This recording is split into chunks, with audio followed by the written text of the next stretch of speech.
the representative of the United States. Thank you, Mr. President, and thank you to our briefers today. Colleagues, President Trump was pleased to have convened DRC President Tshisekedi and Rwandan President Kagame in Washington on December 4th for the signing of the Washington Accords and the Regional Economic Integrated Framework. It was a true and sincere demonstration and effort towards peace. However, peace processes require parties to uphold their commitments to that very process. And the United States is profoundly concerned and incredibly disappointed with the renewed outbreak of violence in the eastern DRC. Today, I want to share with you some additional information on the scope and the sophistication of Rwanda's involvement in eastern DRC.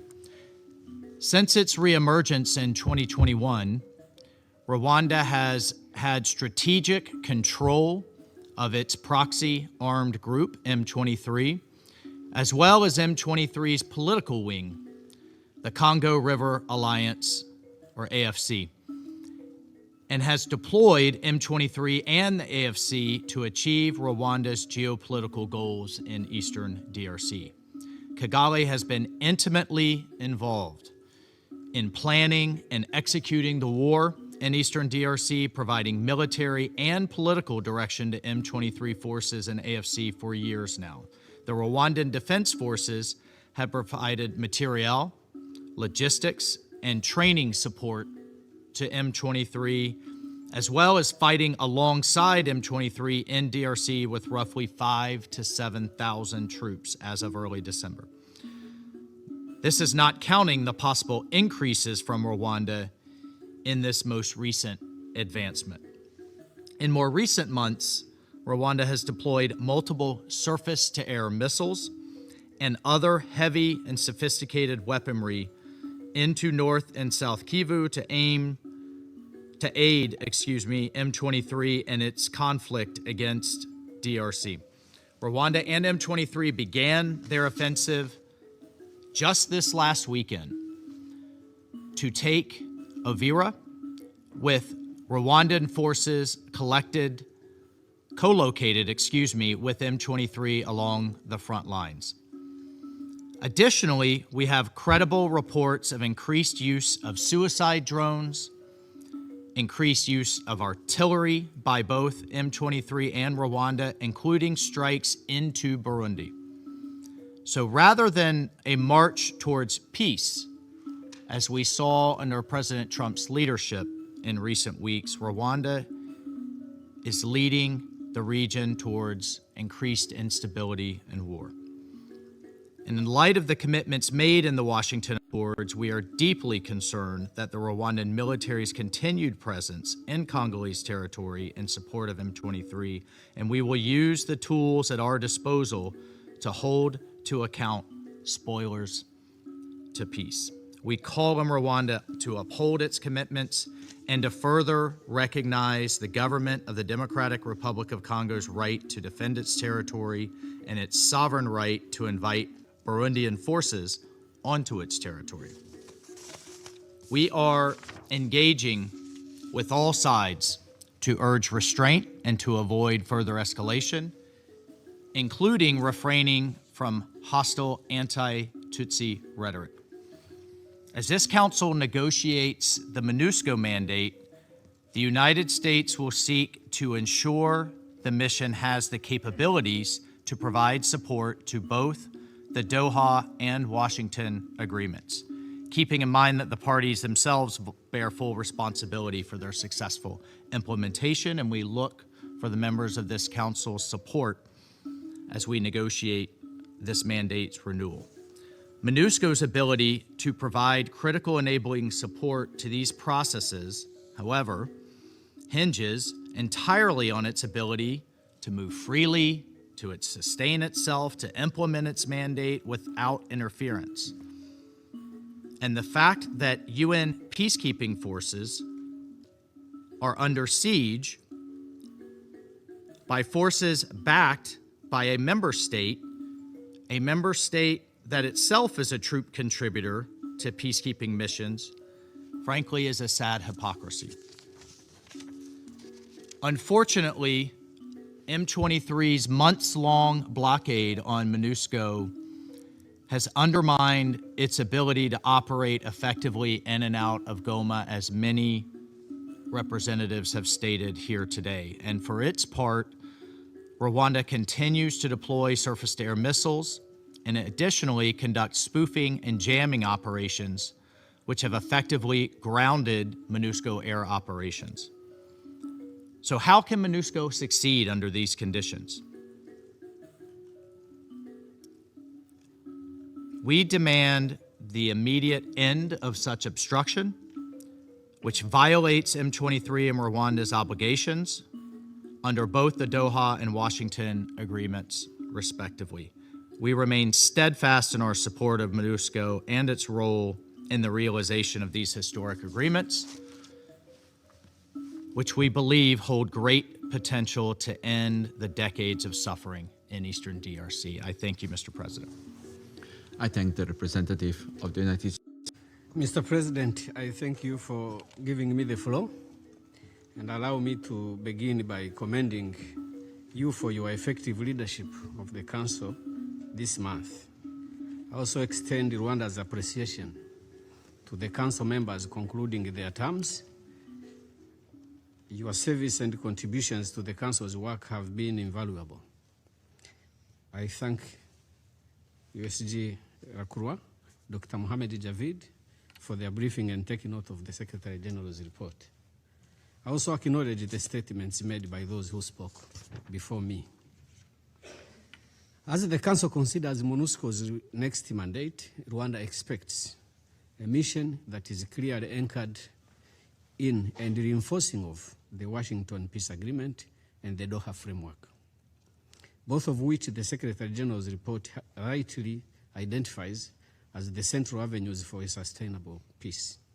The mandate must therefore prioritize strict impartiality and political neutrality, support to ceasefire implementation and political dialogue, robust human rights due diligence policy compliance, timely suspension and reporting mechanisms where required, refraining from offensive operations against parties formally engaged in political processes, and a realistic resource-conscious focus on stability, accountability, and political solutions.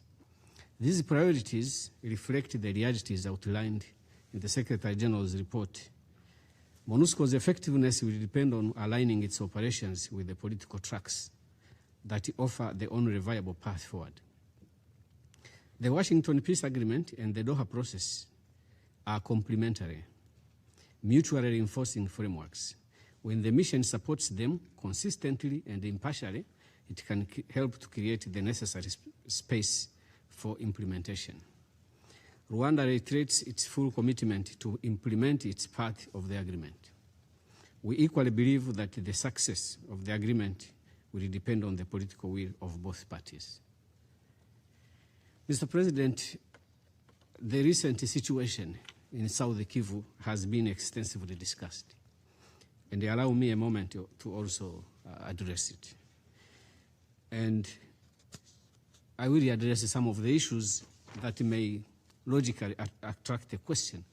Why am I addressing them? But there is a background to that. In 1994, in this chamber, Ambassador Kovac of Czech Republic, Ambassador Keateng of New Zealand, Ambassador Gambari of Nigeria spoke that Rwandans were being exterminated, that an ethnic group in Rwanda was being exterminated. They had never been to Rwanda, but they discharged their responsibility, confronted denial and silence that was taking place in this chamber to call the genocide for what it was as it was happening in Rwanda. So I am here today, and I survive today because those courageous diplomats discharged their duty. I wanted to do it. The situation in South Kivu and the general situation obtaining after the Washington Agreement is a collection of many situations. The ceasefire that was repeatedly broken by the DRC government, that not only broke the ceasefire, but announced they would never stop attacks. Air attacks are offensives too. Even as the diplomatic tracks move forward, the situation on the ground in South Kivu continues to deteriorate in ways this council cannot morally or legally ignore. Over the past year, and in reality since 2017, the Banyamulenge, a Tutsi Kinyarwanda-speaking community of the DRC, have endured a well-documented, systematic, and escalating persecution. I just wanted to address this area alone, among many things that put together cause the situation we are in. Allow me to highlight just a few incidents which are part of this sustained and systematic campaign of persecution of the Banyamulenge Kinyarwanda-speaking Tutsi ethnic group. Since 2017, more than 85% of Banyamulenge villages in South Kivu were destroyed. An estimated 700,000 cattle, which is their economic lifeline, were raided and killed. On August 25th of 2025, Wazalendo militias and FARDC issued a 10-day ultimatum demanding that all Banyamulenge leave Uvira or be killed. The ultimatum further prohibited them from accessing markets, water points, and other essential means of survival. On the 4th of September 2025, the decision was made to deny the Banyamulenge civilians access to public water points on the grounds that they were enemies. From the 5th to 8th of September 2025, Banyamulenge civilians were abducted and shot, while the mobs chanted for the end of the Banyamulenge. These are early warnings, indicators of atrocity crimes, discrimination, dehumanization, forced displacement, and the denial of basic services. Tens of thousands of Burundian soldiers were deployed into South Kivu on the invitation of the government of the DRC. This is in addition to the presence of FDLR, mercenaries, Wazalendo, and other militias. These troops established coordinated military blockades which exacerbated the situation above. Their operations alongside FARDC, FDLR, and the affiliated militias imposed a siege on the Banyamulenge population.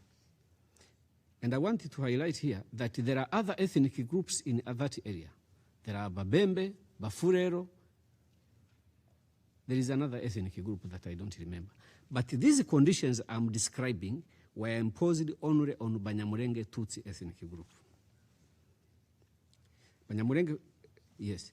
Their operations alongside FARDC and FDLR and affiliated militias imposed a siege on the Banyamulenge population, resulting in nearly a year of the communities in Minembwe Highlands being deprived of food, medicine, and humanitarian access. This situation was exacerbated by the coordinated military blockades. On the 16th to 18th of October 2025, the only road to the Mitamba market was closed, cutting off food supplies to civilians.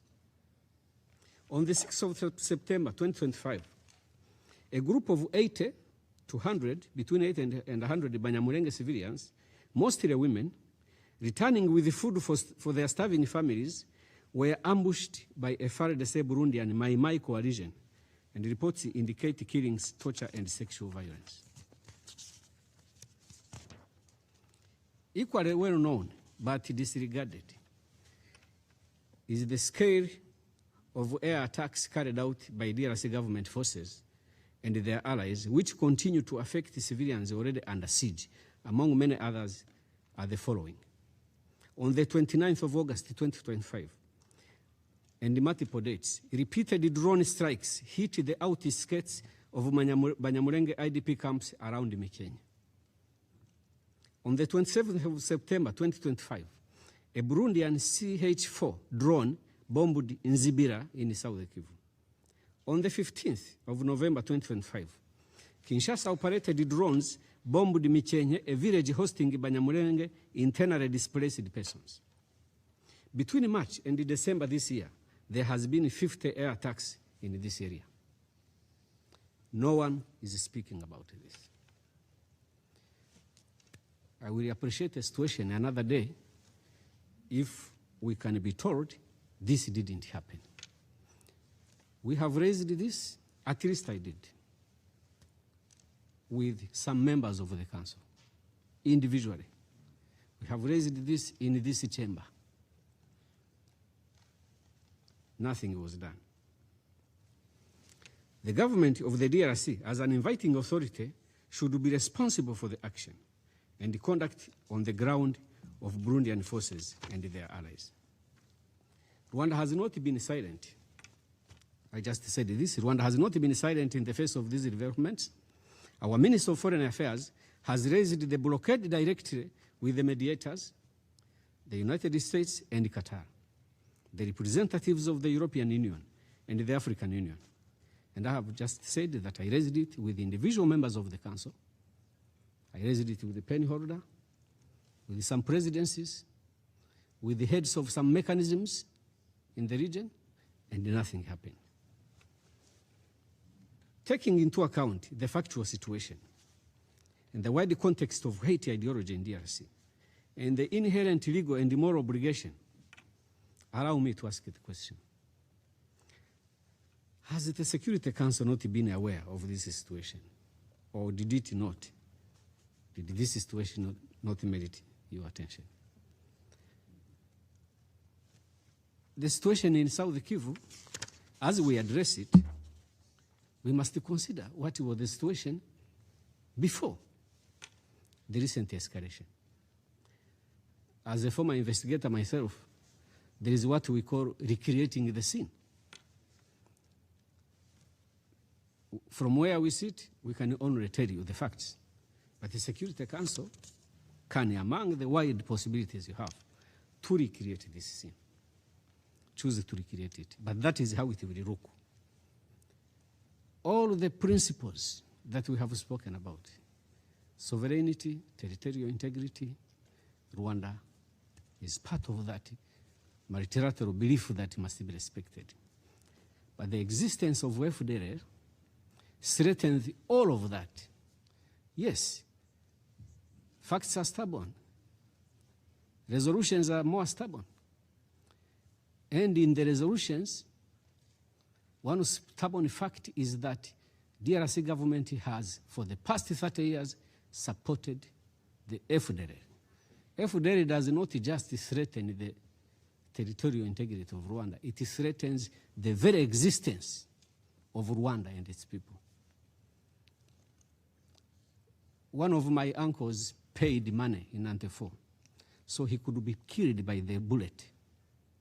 Because there was that situation, you either choose to be shot or you die by a machete. One of my uncles paid money to be killed by a bullet. So everyone can make a decision not to care about the situation of Rwanda and the threat we face. All these people that I'm talking on behalf of, because nobody else does, in the situation they face. But do we also ask them to be participants in their own situation, to be part of the plan for their own extermination? Can we go that far?